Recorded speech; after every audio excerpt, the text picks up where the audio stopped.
नमस्कार, मी राहुल कुलकर्णी. एनडीटीव्ही मध्ये तुमचं स्वागत आहे. दोन छोटेसे मुद्दे मी ट्रॅक केलेले. एक मुद्दा आहे अर्थातच आपल्या देशातल्या आमदारांची संपत्ती जी त्यांनी निवडणुकीच्या शपथपत्रामध्ये दिलेली आहे त्याचं विश्लेषण केल्यानंतरची आहे 73,348 कोटी. आणि याच्यामध्ये कर्नाटक राज्याचे आमदार हे संपत्तीच्या मालकीमध्ये पुढे आहेत आणि दुसऱ्या क्रमांकाला आहेत महाराष्ट्रातले आमदार, मराठी आमदार. आणि त्यामुळं हे सगळं आपलं म्हणजे नागपूरची दंगल, छत्रपती शिवाजी महाराजांच्या इतिहासाच्या निमित्तानं सुरू झालेले नवीन वेगवेगळे मुद्दे, जसं कोल्हापूरच्या शिवाजी विद्यापीठाचं काय नाव द्यायचं किंवा औरंगजेबाची खुलताबाद इथे असलेली कबर, आणि हे सगळे मुद्दे महत्वाचे आहेतच अर्थात आणि त्याच्यावरती चर्चा सुरूच आहे.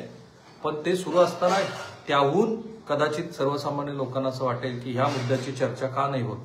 बाळासाहेब भारदे की नंतर महाराष्ट्र विधानसभेचे दीर्घकाळ सभापती राहिले, त्यांचा एक उत्कृष्ट काळ होता. तर त्यांनी स्वतंत्र भारतामध्ये आणि विशेषतः महाराष्ट्र राज्याची स्थापना झाल्यानंतर सत्तांतर होत असताना तेव्हाचे लोकप्रतिनिधी काय करायचे, कसे कार्यकर्त्याच्या घरी जाऊन राहायचे वगैरे असं नेमकं विवेचन केलेलं आहे. आणि अलीकडे मला असं जाणवलं की यशवंतरावांपासून म्हणजे यशवंतरावांपर्यंत आणि अगदी काही प्रमाणात शरद पवारांच्या नंतरच्या म्हणजे पूर्व शरद पवार कालखंड याच्यामध्ये ती एक परंपरा होती की नेत्यांनी कार्यकर्त्याच्याच घरी जाऊन राहावं आणि त्यांच्याशी तिथे संवाद साधावा वगैरे. आता अशी कोण अपेक्षा धरेल की जेव्हा नेत्यांसाठी एसटी महामंडळाच्या बसमध्ये रिझर्व्ह जागा आहे फक्त आमदारांसाठी म्हणून असलेली, पण तिथे कोणताही आमदार हा बसत नाही. आता अशी अपेक्षाच करणं चुकीचं आहे की आमदारांनी संपत्ती कमवू नये, कमवून ती स्वतःच्या अर्थार्जनासाठी वापरू नये असं कोण म्हणेल. परंतु आपल्याकडे जे एक विशेष सर्कल तयार झालेलं आहे की संपत्ती, त्यातून निवडणुका जिंकण्याचे फंडे आणि त्यातून पुन्हा संपत्ती कमवणं. तर यातून ADR association of democratic reform त्यांनी देशभरातल्या 4,095 आमदारांपैकी त्यांच्या संपत्तीचं विश्लेषण केल्यानंतर देशातल्या आमदारांची संपत्तीचे आकडे जे आता आले ते ज्ञात असलेले 73,348 कोटी रुपये. मग त्याची त्यांनी सरासरी काढली की कोणत्या राज्यातले आमदार सरासरी सर्वाधिक श्रीमंत आहेत. तर आमदारांची एकूण संपत्ती कर्नाटकमध्ये एकूण आमदार आहेत 223. त्यांची एकूण संपत्ती आहे कर्नाटकातल्या आमदारांची 14,179 कोटी. आणि तर त्यांची सरासरी आहे 63 कोटी. म्हणजे कर्नाटकमधले एक आमदार हा सरासरी 63 कोटी रुपयाच्या संपत्तीचा मालक आहे. महाराष्ट्रामध्ये 286, कारण 288 आमदारांची संख्या आहे, पण तिथे 286, तर महाराष्ट्रातल्या आमदारांकडे 12,424 कोटी रुपये एवढी संपत्ती आहे. आणि महाराष्ट्रातला प्रत्येक आमदार सरासरी 43 कोटी रुपयाच्या संपत्तीचा मालक आहे. आंध्र प्रदेशमध्ये आमदारांची संख्या कमी आहे म्हणून 174 आमदार आहेत, तिथे 11,323 कोटी रुपयाच्या संपत्तीचे ते मालक आहेत. आणि आंध्र प्रदेशमधले आमदार हे 65 कोटी रुपये सरासरी संपत्तीचे मालक आहेत.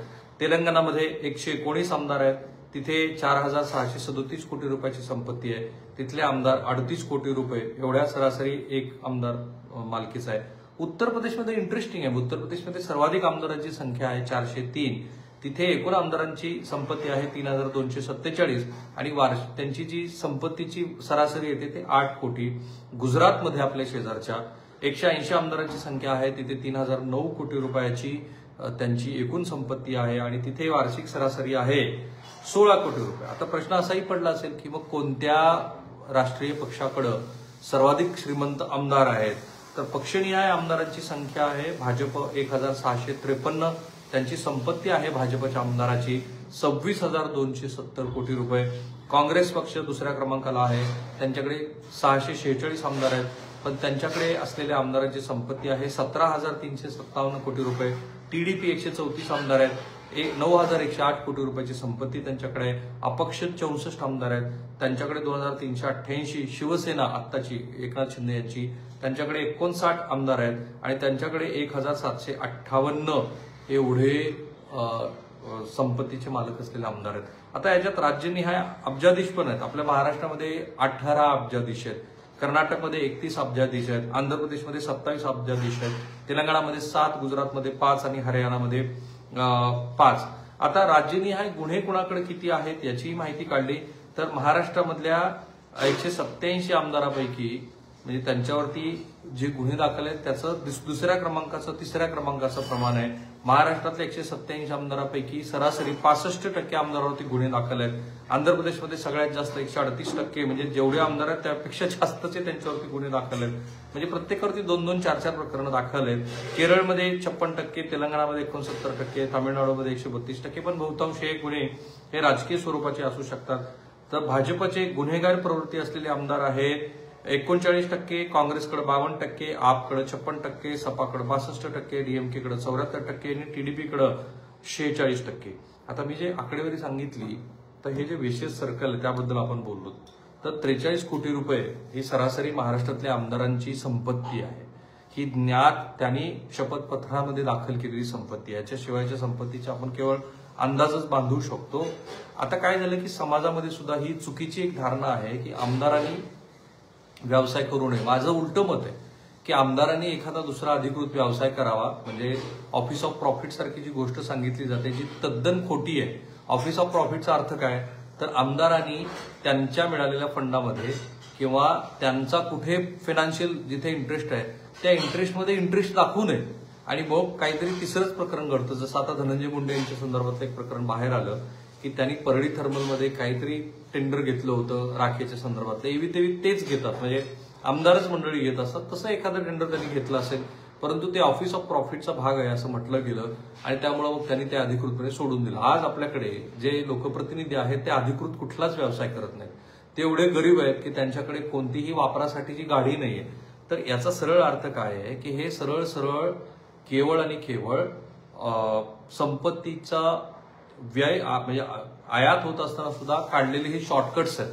कोणतीही संपत्ती कोणताही व्यवहार हा अधिकृतपणे न दाखवता केवळ नियमाची पूर्तता करण्यासाठी केलेली गोष्ट आहे. त्याच्याऐवजी जर अधिकृतपणे आमदारांना सांगितलं की तुम्ही कंत्राटशिप करा, तुम्ही उद्योग उभारा, तुम्ही फॉरेन ट्रेडमध्ये काही लक्ष घाला, तुम्ही एखादा स्वतःचा कारखाना करा. जसं साखर कारखानदार मोठ्या संख्येने आज आपल्याकडे आहेत आणि ते म्हणतात की मी साखर कारखानदारी माझी आहे. पण कुणी हे सांगत नाही की अजित पवार यांच्या संदर्भात असं म्हटलं जातं की त्यांचे 19 साखर कारखाने खासगी मालकीचे आहेत. आणखी बऱ्याच नेत्यांची नावं आपल्या डोळ्यासमोर येतात पण प्रत्यक्षामध्ये त्यांची ती मालकी असत नाही. जसं ग्रुप कमोडिटीचं प्रकरण आत्ताच बाहेर आलं होतं. मुद्दा हा आहे की ही जी आमदारांची सरासरी आकडेवारी आहे ती अचंबित करणारी. 43 कोटी रुपये एका आमदाराची जर सरासरी असेल तर ती संपत्ती प्रत्यक्षामध्ये कितीतरी अधिक असू शकते. म्हणून हे एडीआरची जी आकडेवारी आहे ना ती फक्त फेस व्हॅल्यूवरतीच आपण घ्यायला हवी. आपल्याला एवढं तरी कळलंय की भारतभरामध्ये जवळपास 73,000 कोटी रुपयाची संपत्ती एकट्या आमदाराकडे एकवटलेली आहे. खासदारांची मंत्र्यांची तर संख्या अजून गणितच धरलेली नाही. मंत्री म्हणून जे दीर्घकाळ काम करतात त्यांची, खासदारांच्या संदर्भामध्ये पण असं म्हणता येईल. सो साधारणपणे 1,00,000-1.5 लाख कोटी रुपयाची संपत्ती ही याच दोन घटकाकडे असावी असं प्रथम दर्शन दिसतंय. तेवढाच मुद्दा होता जो मांडणं गरजेचं आहे तो मांडला आणि त्यानंतर सुद्धा तुमचं जर काही मत असेल तर तुम्ही ह्या व्हिडिओच्या कमेंट बॉक्समध्ये जरूर टाका. आम्ही तर सगळ्या सोशल मीडिया प्लॅटफॉर्मवरती आहोत, आम्हाला फॉलो करायला. थांबूया. धन्यवाद.